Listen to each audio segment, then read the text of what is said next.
아멘. 감사합니다. 자, 오늘 제목은 끝없는 유대인의 공격입니다. 계속적인 유대인들의 핍박.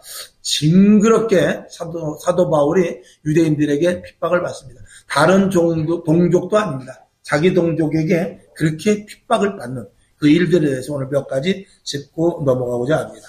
첫 번째는 아주 복음에 미친 자입니다. 계속해서 복음을 전했는데 보니까 복음은 누구에게나 전해야 하고 누구에게나 받아들이도록 이렇게 외쳤습니다. 저와 여러분도 복음을 외치는 데 있어서 방해하는 일들이 생길 수 있고 제동이 걸리는 일들도 있을 것입니다. 우리는 끝까지 복음을 외쳐야 할 줄로 믿습니다.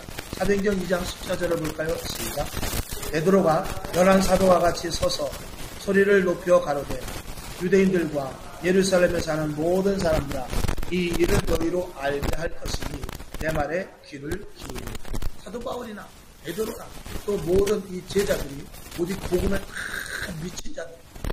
이 복음을 전하는 데 있어서 이 거역되는 악한 사탄 마귀의 이 얽매여 있는 자들은 그것이 듣기가 싫겠죠. 그러나 그 가운데서도 오늘 성경을 읽었습니다만 아까 보면 아벤이라는 곳이 나올 것입니다. 지금으로 말하면 아테네인데 그 아테네라는 곳이 얼마나 그 신들의 도시가 아니겠어요? 그런 데 가서 너희들이 이 신, 저 신, 얼마나 신을 좋아하는지 거기 보면 한 신상을 만들어 놨는데 내가 모르는 신 해놓고 거기다 큰 이렇게 나름대로 그 비석이라든가 이렇게 형상을 만들어 놓고 이건 혹시 내가 미처 모르는 신이 있었다면 불경을 용서하시고 그 모르는 신도 우리에게 복을 주시옵소서 할 정도로 그렇게 그곳에 신의 천국이었습니다. 그곳에 가서 이 사도 바울이 복음을 전하는데 그렇게 정말 많은 세계 방방곡곡을 다니면서 복음을 전했던 사도 바울을 비롯해서 이 베드로를 비롯한 모든 제자들은 복음에 미친 자들입니다. 저와 여러분도 더욱더 복음에 한 걸음 더 나아갈 수 있기를 주님의 이름으로 축원합니다. 자, 어찌하든지 간에 계속적인 방해가 나오는데 사도행전 9장 22절 23절을 보겠습니다. 시작. 사울은 힘을 더 얻어 예수를 그리스도라 증명하여 다메섹에 사는 유대인들을 굴복시키니라. 여러 날이 지나매 유대인들이 사울 죽이기를 공모하더니 이 사울이라는 사람이 하나님을 예수님을 만난 후에 예수 믿는 사람을 죽이러 다니는 사람이 예수를 전하는 사람으로 완전히 바꿔버렸어요. 그래서 이름도 사울에서 바울로 바꿔버리고 사울이라는 것은 큰 자인데 바울이라는 것은 작은 자입니다. 이렇게 이름을 바꿔버리고 그리고 복음을 계속 전하러 다니까 이 유대인들이 볼 때는 깜짝 놀란 거죠. 도대체 이 사람이 무슨 사람인가? 왜 미쳤는가? 하면서 저거 제거해야지 안 되겠다 하는 그런 생각이 드는 것이죠. 자, 사도행전 9장 29절 시작. 또 주 예수의 이름으로 담대히 말하고 헬라파 유대인들과 함께 말하며 변론하니 그 사람들이 죽이려고 힘쓰거늘. 자, 이제는 제자들과 합해서 제자들과 한 몸 한 뜻이 되어가지고 아주 복음을 본격적으로 전하고자 합니다. 그럴 때 이렇게 이 사람을 죽이려고 애쓴다라는 말씀이 사도행전 9장 29절에 나오는 말씀입니다. 자, 또 복음을 전하러 나갑니다. 네 번째 보니까 비시디아 안디옥으로 갔는데 거기서 전할 때도 같은 일이 일어납니다. 사도행전 13장 45절 시작. 유대인들이 그 무리를 보고 시기가 가득하여 바울의 말한 것을 변박하고 비방하고는 50절. 이에 유대인들이 경건한 귀부인들과 그 성내 유력자들을 선동하여 바울과 바나바를 핍박해 하여 그 지경에서 쫓아냅니다. 계속해서 전도하러 나갑니다. 지난번에 지도 보셨듯이 이리 갔다 저리 갔다 했지 않습니까? 그럴 때마다 유대인들이 아주 집요하게 따라오는 그런 장면입니다.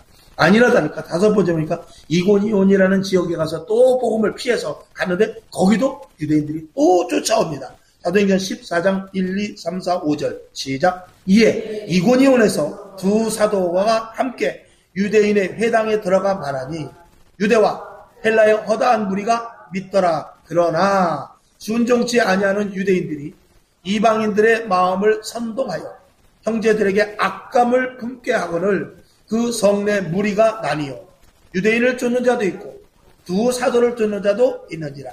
이방인과 유대인과 그 관원들이 두 사도를 능욕하며 돌로 치려고 달려드니. 아멘. 여기 보면 4절을 보면은 유대인을 쫓는 사람도 있고 두 사도를 쫓는 사람이 있다고 했어요. 그러면 가만히 있으면 되는데 관원들은 어디 편이냐? 이 관원들은 여기 5절에 보니까 이방인과 유대인과 그 관원들은 언제든지 예수 믿고 전하는 자의 반대편에 서 있다는 것을 알아야 됩니다. 그래서 힘센 무리들 그리고 권력자들은 이 소동이 일어나고 이 새로운 것을 전해서 자기네 그 어떤 정권에 조금이라도 소동이 일어나는 것에 대하여서는 아주 싫어합니다. 특별히 로마가 오늘 여기 이제 이쪽 아시아 지방이지만 이스라엘도 그렇고 아시아 지역도 그렇고 어느 지역이든지 예를 들어서 만약에 서창동이다. 그러면 서창동을 지배할 수 있는 인천이다. 그러면 인천을 지배할 수 있는 그 나름대로 총독을 세워놓습니다. 근데 총독은 이제 가끔 이렇게 물갈이를 합니다. 그래서 오늘은 인천 총독을 했다가 그 다음에는 안산 총독을 했다가 이렇게 돌아가면서 하거든요. 그러니까 이 총독이 할 수 있는 것은 뭐냐면 자기가 있는 동안에 아무 탈 없이 그 당시 로마에 대한 거하면서 막 독립운동도 하고 우리나라 일제시대 때와 같이 독립운동도 하고 소란도 일으키고 또 불의한 일들에 대하여서 권력을 잡은 일들에 대해서 항거하는 많은 그런 일들도 많이 일어나니까 그 당시에 있던 총독들은 뭐가 제일 중요하냐면 그저 내가 재임하는 기간 동안 조용하는 것을 가장 원하는 것입니다. 그러니까 여기서 이렇게 소동이 나니까 누구를 데려다 소동을 그럼 누가 일으키느냐 이렇게 하면서 이 바울과 바나바를 데려다가 결국은 오늘 5절에 있는 대로 두 사도를 능욕하여 돌로 치려고 달려드는 이런 사건까지 나오게 되는 것입니다. 어쨌거나 힘센 자들, 권력자들이 예수 믿는 사람이 편이 될 수 없는 것이 더 많다. 이런 것들을 우리가 알 수 있기를 바랍니다. 자, 6번째. 또 그래서 루스드라로 갑니다. 루스드라로 가서 안진뱅이를 일으키는 사건이 나는데 자, 사도행전 14장 19절을 봅시다. 시작. 유대인들이 안디옥과 이고니온에서부터 왔어요. 그리고 무리를 초인이라는 것은 그들을 불러들였다는 것입니다. 무리를 초인하여 돌로 바울을 쳐서 죽은 줄로 알고 성 밖에 끌어내쳐버리는 사건도 일어나게 됩니다. 참 진짜 사도 바울도 기가 막힌 사람입니다. 돌에 맞아 죽고 태장에 맞고 정말 온갖 힘듦과 어려움을 당하는데 그럼에도 불구하고 조금만 살아날 기력만 있어 말할 기력만 있으면 나가서 그래도 또 예수를 전하고 교회를 세우고 또 예수를 전하고 교회를 세우고 또 두드려 맞으면 아파서 며칠 조금 아까진기 좀 바르고 또 나가서 복음을 전하고 그러니까 이게 사람의 힘으로 될 일이 아니에요. 사람의 힘으로 될 일이 아니죠. 우리가 예수 믿는 것을 사람의 힘으로 하지 말라는 것이 이 십자가의 복음이에요. 사람의 힘으로 예수 믿는 것 같이 힘든 게 없다고 제가 자주 말씀을 드리지 않습니까? 저와 여러분 여기에 내가 온 것 같지만 이 속에서부터 밀려 나오는 그 어떤 힘에 의해서 여기 오는 것입니다. 그냥 가고 싶고 안 가면은 안 될 것 같고 그리고 와서 그래도 말씀을 들으면 마음이 편안하고 이런 그 어떤 보이지 않는 그 힘인데 그것이 하나님이 주시는 것입니다. 그것을 가진 자를 성경은 복되도다 그러는 것입니다. 그래서 그 마음과 그 생각에 그 영이 떠나가 버리면 우리는 그냥 자연인이 돼버리는 거예요. 교회가 재미도 없고 교회가 무엇인지 즐거워지지도 않고 교회 가기 싫어지고 이런 마음이 생기게 되는 것이죠. 오늘 여러분 우리 마음은 묘한 것입니다. 이 마음을 절대 세상에 빼앗기지 마시길 바랍니다. 이 마음은 저와 여러분이 예수를 믿을 때 우리 마음에 성령님이 와 계셔요.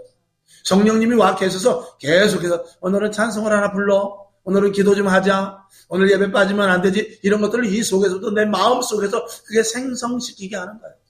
그게 예수 믿는 사람에게 주신 가장 큰 복이에요. 근데 문제는 이제 그걸 거부하느냐? 아니면 그걸 이기고 나오느냐? 오늘도 저녁 예배는 꼭 나온다고 하는 사람이 안 나온 사람이 있어요. 못 나오는 겁니다. 그렇게. 그게 사람의 힘으로 되는 게 아닙니다. 그러니까 그런 결정권은 하나님께서 우리에게 주셨어요. 그런 결정을 주는데 우리가 그 만화 같은 거 보면 그렇지 않습니까? 옛날 그 어린이 만화 같은 데 보면은 예수 안 믿는 책이라도 그런 게 있어요. 꼬마가 지나가다가 돈을 주셨어. 1,000원짜리 하나 주셨어. 근데 이쪽에서는 하얀 천사가 주인을 찾아줘야지. 또 이쪽에서는 까만 천사, 까만 마귀가 너 가져. 그건 네 거야. 이런 만화 보셨을 거예요. 그것과 똑같아요. 신앙생활 하면 우리 안에 그 사람들은, 자연인들은 그 안에 하나님께서 무엇을 주셨다고 했어요? 양심이라는 것을 주셨어요. 근데 양심이라는 것 가지고는 어지간히 신앙생활하기가 쉽지를 않습니다. 양심은 그저 생활하는 데 있어서 나 편리한 대로 쓸 수 있는 게 양심입니다. 그래서 조금 양심이 좀 바른 사람들은 내가 조금 손해를 보더라도 양심대로 살지만, 조금 환경이 조건이 나빠지고 나에게 불리한 일이 생기면 양심을 살짝 뒤로 하고, 그리고 내가 하고 싶은 대로 내 유익대로 살게 되죠. 신앙도 마찬가지입니다. 신앙도 우리 안에 예수를 믿으면 성령님께서 우리 안에 와 계셔서 자꾸 우리를 코치해 주셔요. 코치해 주시고 이끌고 가주셔요. 그래서 그걸 보혜사 성령이라고 하는데, 우리를 보호하시고 인도하시고 은혜 주시는 성령입니다.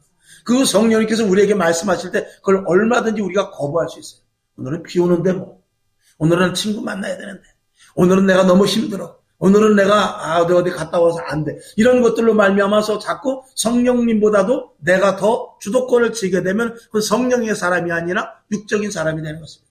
그러니까 영의 사람, 육의 사람, 이게 계속해서 우리에게 주어진 숙제예요.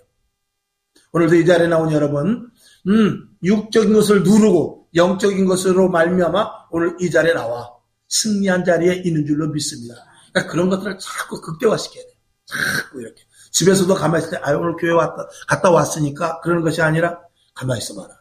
오늘 나눠준 종이가 있던데, 그거 한번 더 볼까? 내가 못 읽은 데가 있는데, 아니면 궁금한 데가 있는데 하면서 또 유튜브라도 틀어놓고 또 성경 그 설교 말씀과 또 이 적은 것과 이렇게 보면서 다시 한번 할 수 있는 그런 마음이 분명히 한 번씩은 있습니다. 그거를 다 이제 묵살해버리고, 뭘 또 들을 텐데, 이런다든가, 이렇게 되면은 하나님과의 성령의 역사가 점점 축소가 되는 것입니다. 자, 그런 것들은 제가 이제 두루두루 말씀을 드릴 것이고. 자, 6번째. 루스드라에 가서, 했나요? 6번째? 안 했죠? 했어요?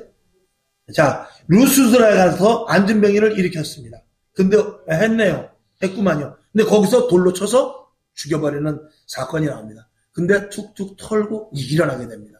제자들이 깜짝 놀랐죠. 자, 7번째. 이 베레아라는 데가 있습니다. 이 베레아라는 데가 있는데, 여기서도 역시 유대인들의 끝없는 방해가 있습니다. 사도행전 17장 13절 시작. 데살로니가에 있는 유대인들이 바울이 하나님의 말씀을 베레아에서도 전하는 줄을 알고 거기도 가서 무리를 움직여 소동케 했대요. 참 징한 사람들입니다. 끝까지. 마귀는 이렇습니다.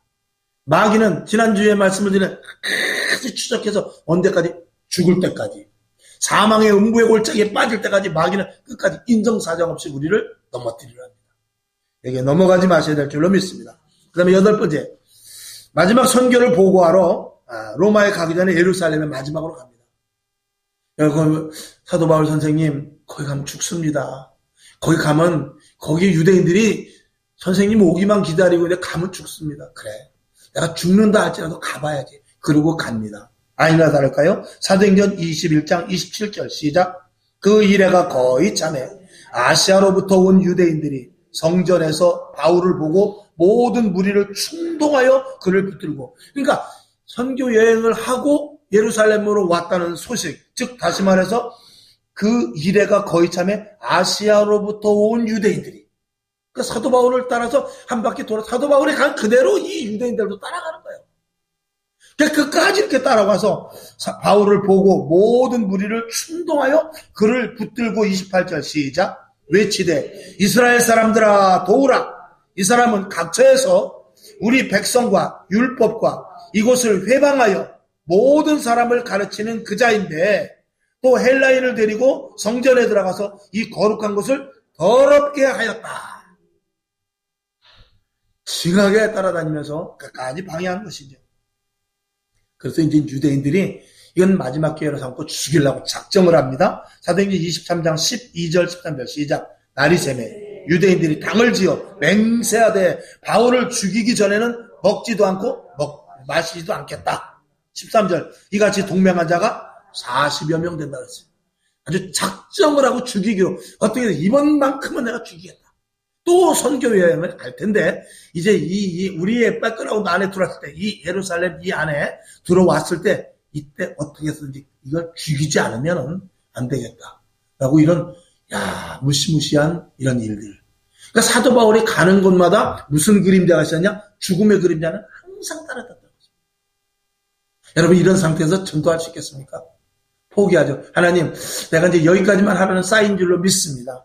내가 돌에 맞아 죽어 성에다 그냥 구루마에 실어서 휙 갖다 버렸는데 다시 살아났을 때는 이제는 그만해라는 뜻인 줄로 믿습니다. 이렇게 응답할 수도 있겠죠. 그러나 사도 바울은 그러지 않아서 살았으니까 또 해야지. 마귀도 질려버릴 것 같죠? 여러분에게 이런 신앙이 있기를 주님의 이름으로 축원합니다. 자, 그러면서 9번째 사도 바울은 이렇게 말합니다. 사도 바울이 이제 로마로 이제 가게 됩니다. 배를 타고 이제 압송이 되는데 아그리빠 왕 앞에서 진술을 하게 됩니다. 그 당시 아그리빠 왕은 그 당시 그 예루살렘 그쪽을 통괄하고 있던 총독이라고 말할 수 있어요. 자, 사도행전 26장 21, 23 시작.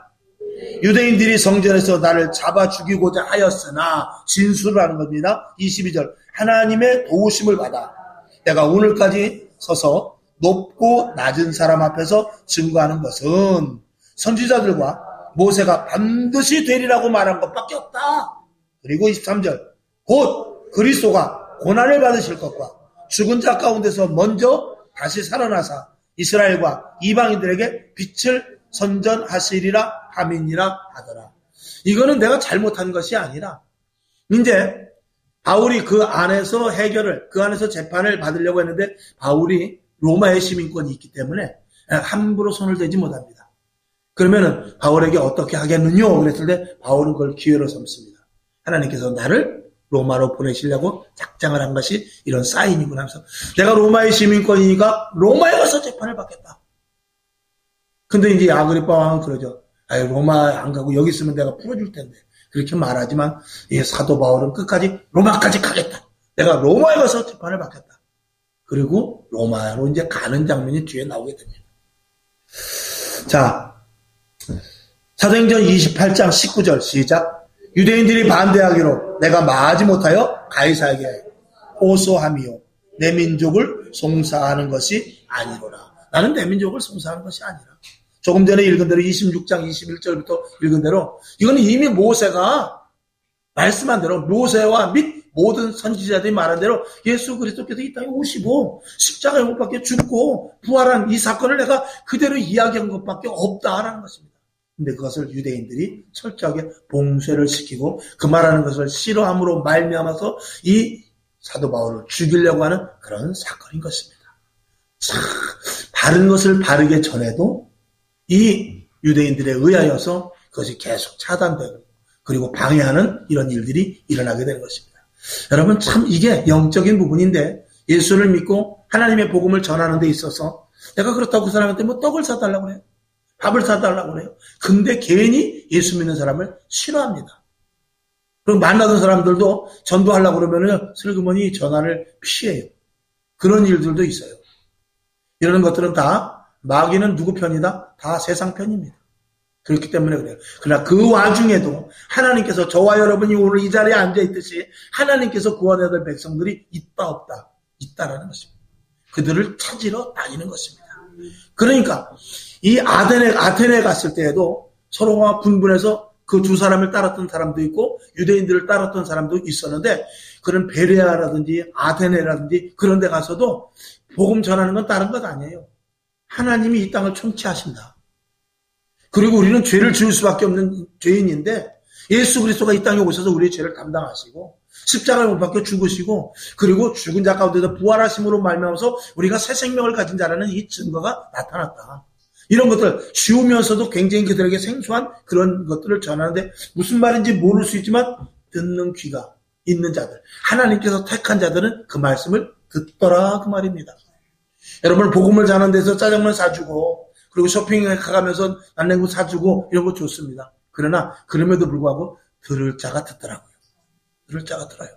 그러니까 여러분의 복음을 전하는 데 있어서 그 핵심을 놓치지 않고 전하면 들을 자는 다 듣는다. 라는 것을 여러분들이 분명히 믿어야 될 것입니다. 자, 그 다음에 유대인들이 바울을 핍박한 이유 이렇게 되어 있는데 한번 그 자막을 띄워주시기 바랍니다. 자, 유대인들이 바울을 왜 이걸 굳이 만들었냐면 그 밑에 성경 귀절을 넣어야 되는데 성경 귀절이 빠져서 제가 넣었습니다. 결국은 뭐냐? 설교가 길어진다 그 소리죠. 결론은 버킹엄입니다.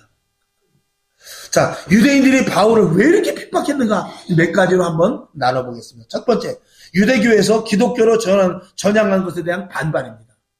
그래서 첫 번째 보니까 좋은 가문이었던 사람입니다. 그러니까 장래가 촉망되는 자기네 그 유대인으로 볼 때는 훌륭하고 멋진 청년인데 빼앗겼다 그 말이죠.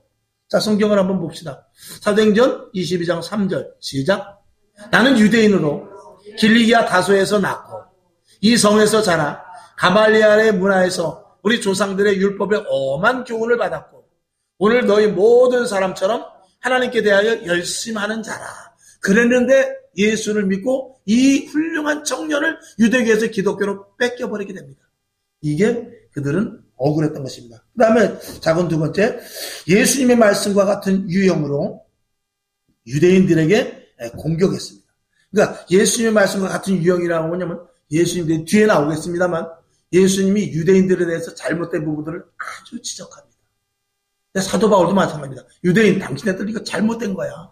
하나님을 잘못 믿고 있는 거야. 이렇게 얘기하는 것이죠. 자, 요한복음 10장 33절 시작. 유대인들이 대답하되 선한 일을 위하여 우리가 너를 돌로 치려는 것이 아니라 참남함을 인함이니 내가 사람이 되어 자칭 하나님이라 함이로라. 예수님에 대하여서 네가 하나님의 아들이야? 네가 메시아야? 네가 근데 그렇게 초라해? 네가 나사렛 요셉의 아들이 목수의 아들이지 하면서 예수를 능멸하게 됩니다. 근데 예수는 뭐라고 말하죠? 바리새인들에게 회칠한 무덤과 같다. 너희가 지금 하나님을 잘못 알고 있도다. 이 사도 바울도 똑같이 이야기를 합니다. 그러니까 사도 바울 역시 예수님과 같이 미워하게 되는 것입니다. 그 다음에 세 번째, 당시 가졌던 기득권의 위협이 있습니다. 자, 마태복음 23장 25절 시작. 화했을진저 외식하는 서기관들과 바리새인들이여 잔과 대접의 겉은 깨끗이 하되 그 안에는 탐욕과 방탕으로 가득하게 하느니라. 그들은 율법을 지키면서 백성들을 위한다고 하지만 암암리 뒤에는 뭐냐면 기득권자들, 로마의 그 권력자들과 다 결탁이 되어 있는 거예요. 그래서 성전에서 돈 빼먹고 그리고 양 드리고 거기 이제 먼 데서 유대인들이 절기가 되면 먼 데서 오거든요. 먼 데서 오게 되면은 먼 데서 올 때 양을 못 끌고 와요. 풀이 없으니까. 그러니까 어떻게 하면 돈을 갖고 와. 돈을 갖고 오는데 또 이 유대인들이 어떻게 법을 만들어내냐면 외국 돈을 안 받아 이런 거예요. 그러니까 와서 돈을 바꿉니다. 여기 우리나라 유대 돈을 바꿔야 돼. 이렇게 딱 해요. 그러니까 거기서 또 차액을 남겨먹고 거기에 사람 매점을 만들어가지고 그 사람들에게 또 돈을 드는 거예요. 그리고 양을 드릴 사람들은 양을 드려야 되는데 양을 못 끌고 오니까 그 돈으로 양을 사게 하는데 양 한 마리 파는데 얼마씩 내? 이렇게 해가지고 그들이 뒤에 암암리에 그 유대인들 제사장들과 서기관들과 율법사들이 그 뒷돈을 대서 이 인마에 포켓하는 게 너무나 많았던 거예요. 그러니까 너희들이 겉은 깨끗해. 겉은 깨끗하지만 대접의 잔이 깨끗하지만 속은 너희가 다 더럽고 추하다 이거죠. 그러니까 유대인들이 펄쩍 뛰는 것이죠. 자기의 속이 찔림을 받으니까 예수님을 죽여버리게 되는 거죠. 사도 바울도 같은 맥락에서 이야기를 하는 것이죠. 자, 그 다음에 큰 두 번째. 유대인들에게 비춰진 하나님의 율법과 복음의 이 배치가 되는 상황입니다. 율법과 복음에 있어서 충돌이 생긴다 그 말이죠. 무엇인가요? 유대인의 전통을 무시했다고 그랬어요. 로마서 3장 27절 시작. 그런즉 자랑할 데가 어디뇨? 있을 수가 없느니라. 무슨 법으로냐? 행위로냐? 아니라 오직 믿음의 법이로라. 예수를 믿으면 된다고 그러는데 율법사들은 그게 아니다. 지켜야 된다 이거죠. 율법은 지켜야지 안 지키면 안 된다. 그러나 예수님의 복음은 지키는 것이 아니라 믿어야 된다 이걸 말이야. 무엇을 믿느냐? 예수님이 하나님의 아들이시오. 그리고 예수님은 십자가에 부활하셨고 다시 오실 분이다. 이걸 믿으라는 거야. 그걸 믿으면 너희가 정죄함이 없이 영원한 하나님의 자녀가 된다 이거야. 그러니까 이 율법사들은 깜짝 놀라는 거죠. 지켜야지 무슨. 그러나 우리가 이제 여기서 다룰 이야기는 아닙니다만 정말 우리가 하나님의 아들을 믿고 하나님의 아들이 어떤 분이며 그리고 성령의 충만함을 받으면 율법은 저절로 지켜지는 것입니다. 즉 하나님의 말씀을 안 지킬 수가 없습니다. 자식이 부모가 어떤 분이고 우리 어머니가 어떻고 우리 아버지가 어떻고 나를 위해서 얼마만큼 고생했다는 걸 알면은요 마당 쓰려고 해도 안 쓸던 놈이 그것을 깨닫고 나면 부모보다 더 먼저 일어나서 눈 날 마당 쓸고 아버지 구두 닦아놓고 그럽니다. 시켜서 하면 피차 힘듭니다. 근데 부모의 은혜를 깨달으면은 저절로 그것이 되죠. 그러면 자연적으로 뭐가 되느냐? 아버지 주머니에서 아버지 지갑에서 돈이 착, 너 돈 필요하지? 그리고 쫙 주는 거죠. 이게 축복의 비결인 것입니다. 자, 그 다음에 두 번째, 하나님의 아들로서의 예수에 대한 반발입니다. 이거는 뭐 예수님 시대나 또 사도 바울도 마찬가지고요. 자, 요한복음 10장 36절 시작. 하물며 아버지께서 거룩하게 하사 세상에 보내신 자는 나는 하나님 아들이라 하는 것으로 너희가 어찌 참남하다 하느냐. 아멘. 예수님께서도 내가 하나님의 아들이라 그랬는데 이 사도 바울도 마찬가지입니다. 그 예수는 진짜 하나님의 아들이다. 이걸 전하니까 난리가 난 거죠. 자, 그 다음에 오직 십자가에 죽으신 것과 부활만을 전합니다. 다른 거 전하지 않습니다. 뭐 율법 조항이 몇 조항이고 뭐 600조항이고 십계명을 어떻고 그런 것보다도 십자가를 믿어라. 십자가. 자, 한번 봅시다. 사도행전 4장 2절 시작. 백성을 가르침과 예수를 들어 죽은 자 가운데서 부활하는 도 전함을 아주 싫어했다고 그랬어요. 너희 이거 전하지 마. 예수님께서 십자가에 못 박혀 돌아가신 거 그거 전하지 마. 아니 거기까지는 전하지만 부활은 전하지 마. 이렇게 나오는 것이죠. 근데 사도 바울은 가는 데마다 무엇을 전하냐? 예수 그리스도의 부활을 전합니다. 십자가에 못 박혀 죽으셨고 부활하셨고 다시 오실 주님을 계속 전하는 거죠. 그러니까 이 율법사들 유대인들이 난리가 난 것입니다. 그 다음에 율법에서 즉 율법을 넘어서 은혜의 복음을 강조하는 데 대한 반발입니다. 당시에는 최고의 법은 율법입니다. 근데 복음을 말하니까 로마서 11장 6절을 볼까요? 시작. 만일 은혜로 된 것이면 행위로 말미암지 않음이니 그렇지 않으면 은혜가 은혜되지 못하니라. 아멘. 그래서 이게 너희가 믿음이 예수를 믿는 것은 하나님의 철저한 은혜 속에서 이루어진 일이다. 네가 무엇을 해서가 아니라 네가 무엇을 해서 네가 구원받는 건 어려워. 믿어야 돼. 이걸 은혜라고 하는 것이란다. 너희가 돈 주고 살 수 없는 것이고 어떤 값을 지불해서 하는 것이 아니고 하나님께서 은혜로 거저 주셔서 그러나 너희가 원하는 것은 뭐냐면 믿어야 된다. 이것을 이야기하는 것이죠. 만약에 어떤 대가를 지불한다면 그건 은혜가 아니지 않느냐. 대가를 지불하지 않기 때문에 은혜야. 그걸 은혜라고 하는 거야. 만약에 은혜 속에 어떤 대가가 있다면 그게 무슨 은혜냐? 이제 그 말인 것입니다. 그다음에 큰 세 번째. 이방인들에게 하나님을 전하는 부분에 대하여 반대합니다. 왜 이방인들에게? 이 유대인들은 하나님은 자기만의 하나님입니다. 이방인들 너희가 어떻게 감히 하나님의 이름을 불러? 이랬던 것이죠. 자, 하나님은 유대인만의 하나님이라는 전통이 있는데 그것을 말하고 있어요. 자, 로마서 3장 29절 시작. 하나님은 홀로 유대인의 하나님뿐이뇨? 물음표 찍고 또 이방인의 하나님은 아니시뇨? 진실로 이방인의 하나님도 되느니라. 이러니까 이 유대인들이 뒤집어지는 것입니다. 무슨 그런 소리 아니야. 그 다음에 작은 두 번째, 유대인들의 성령에 의하여 이끄심에 대하여서 그들은 성령에 대해서 별로 관심이 없었어요. 자, 마태복음 3장 11절 시작. 나는 너희로 회개케 하기 위하여 물로 세례를 주거니와 내 뒤에 오시는 이는 나보다 능력이 많으시니 나는 그의 신을 들기도 감당치 못하겠노라. 그는 성령과 불로 너에게 세례를 주실 것이요. 즉 성령으로 말미암아 사역을 감당한다는 것을 이야기했는데 이 유대인들은 도저히 믿지를 못하고 알지도 못합니다. 그래서 예수님한테 밤중에 슬쩍 니고데모라는 관원이 와서 거듭나는 게 뭐죠? 거듭나라고 자꾸 말씀하시는데 거듭나는 게 어머니 뱃속에 다시 들어갔다 나오는 겁니까? 이렇게 물어볼 정도로 이 성령으로 말미암아 거듭나는 것은 유대인들이 전혀 알지 못했습니다. 성경을 그렇게 연구하고 성경을 그렇게 달달달달 외우는데 예수 메시아에 대하여 부활에 대하여 십자가의 죽으심에 대하여 성령에 대하여 도저히 알지 못했다는 것이죠. 그게 기가 막힐 노릇이죠. 그러니까 우리들도 예수를 오래 믿고 신앙생활을 하지만 진짜를 모르면 안 돼요. 우리의 구원이 어떻게? 하나님의 은혜가 무엇이며 내가 무엇을 해야 되고 왜 하나님이 나를 부르셨는가 이런 등등 여기까지 우리가 모르게 된다면 우리의 신앙생활은 그냥 오늘 와서 기쁘고 즐거우면 된다. 그거는 아니라는 것입니다. 낮에도 말씀을 드렸듯이 하나님께서 우리를 부르신 이유는 우리를 통하여 또 다른 사람에게 복음을 전하는 것과 그리고 하나님이 기쁘신 원래 교회를 그대로 존속시키고 훼손된 부분이 있으면 하나님이 기뻐하시는 교회로 세우라. 이 두 가지를 위해서 저와 여러분이 대전제로 우리를 부르신 것입니다. 이걸 놓치면 안 된다라고 말씀을 드립니다.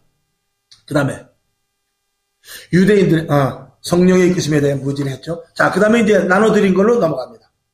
이미 예수님께서도 말씀하셨습니다. 자, 무언가 볼까요? 누가복음 11장 47절 시작. 와 있을진저 너희는 선지자들의 무덤을 쌓는도다. 저희를 죽인 자도 너희 조상들이로다. 무슨 말입니까? 사실은 니네가 나를 이렇게 죽이려고 하고 나를 방해하지만 니네 조상들도 그랬어. 니네 조상들의 피가 너에게 흐르고 있는 것이야. 이게 불에 기름을 붓는 것이죠. 그러니까 유대인들이 더 화가 납니다. 베드로도 같은 말을 합니다. 사도행전 7장 51절 52절 시작. 목이 곧고 마음과 귀에 할례를 받지 못한 사람들아 너희가 항상 성령을 거스려 너희 조상과 같이 너희도 하는도다. 너희 조상들은 선지자 중에 누구를 핍박지 아니하였느냐? 의인이 오시리라 예고한 자들을 저희가 죽였고 이제 너희는 그 의인을 잡아준 자요 살인한 자가 되었다. 메시아에 대해서 바르게 선포한 에레미야라든지 이사야라든지 등등 많은 선지자들 너희가 죽였고 그리고 또 그 의인 예수 그리스도가 왔는데 그 예수 그리스도까지 너희가 죽였어. 이렇게 말한 것입니다. 그러니까 유대인들은 이 예수를 전하는 사람을 가뜩이나 싫어하는데 그런 꼬집는 이야기라니까 철천지 원수가 된 것이죠. 좋은 말을 자꾸 해도 싫은데 자꾸 걸리는 말을 계속하니 얼마나 속이 상하겠습니까? 그리고 예수님이 또 이런 말씀도 하셨습니다. 마태복음 23장 33절 시작. 뱀들아 독사의 새끼들이라 그랬어요.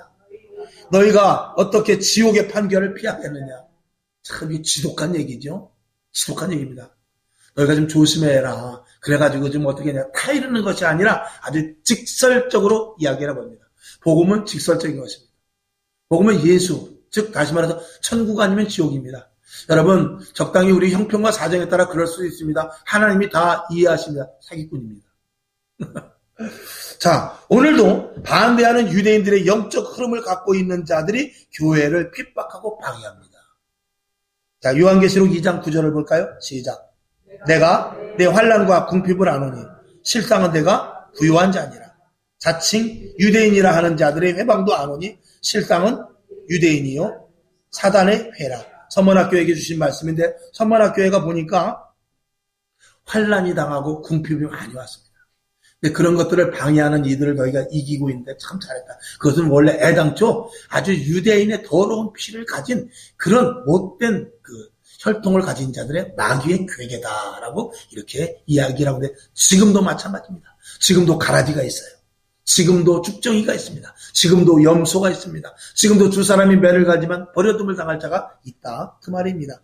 그 말씀이 마태복음 24장 13절인데 결국은 그 밑에 보면 알곡과 가라지 그리고 알곡과 쭉정이 양과 염소가 주님 오시는 날까지 함께함을 우리가 분명히 알아야 됩니다. 이걸 극복하시기를 주님의 이름으로 축원합니다. 아멘. 자, 그래서 마태복음 예수님께서 뭐라고 말씀하시죠? 24장 13절 시작. 그러나 끝까지 견디는 자는 구원을 얻으리라. 아멘. 이 말씀을 꼭 붙잡고 주님 오시는 그날까지 승리하며 어떤 환난과 고통과 어려움을 능히 이겨나갈 수 있기를 주님의 이름으로 축원합니다. 아버지 하나님 감사합니다. 오늘 말씀 우리 심령에 각인되게 하시고 오늘 말씀을 통하여 깨닫는 바가 있게 하시고 오늘 말씀이 힘이 되게 하여 주시옵소서. 우리 교회 든든한 교회, 성령 충만한 교회, 믿음이 있는 교회, 은혜가 넘치는 교회, 그리고 하나님의 사랑으로 충만한 교회와 더불어서 권세와 능력과 기적과 표적과 이적이 나타나는 은사가 있는 교회가 되게 하여 주시옵소서. 예수님의 이름으로 축복하며 기도합니다. 아멘. 주기도문하고 말씀 생각나는 대로 잠시 기도하고 일어나시기를 바랍니다. 하늘에 계신 우리 아버지여, 이름이 거룩히 여김을 받으시오며 나라의 임하옵시며 뜻이 하늘에서 이룬 것 같이 땅에서도 이루어지이다. 오늘날 우리에게 일용할 양식을 주옵시고 우리가 우리에게 죄진 자를 사하여 준 것 같이 우리 죄를 사하여 주옵시고 우리를 시험에 들게 하지 마옵시고 다만 악에서 구하옵소서. 대개 나라와 권세와 영광이 아버지께 영원히 있사옵나이다. 아멘. 하나님 감사합니다. 새 힘을 주시고 오늘도 말씀이 우리 심령 속에 심어져서 아버지 하나님 그 말씀을 붙잡고 늘 승리하며 이기게 하여 주시옵시고 성령으로 말미암아 하나님의 충만함이 넘쳐나는 축복과 은혜의 시간 되게 하여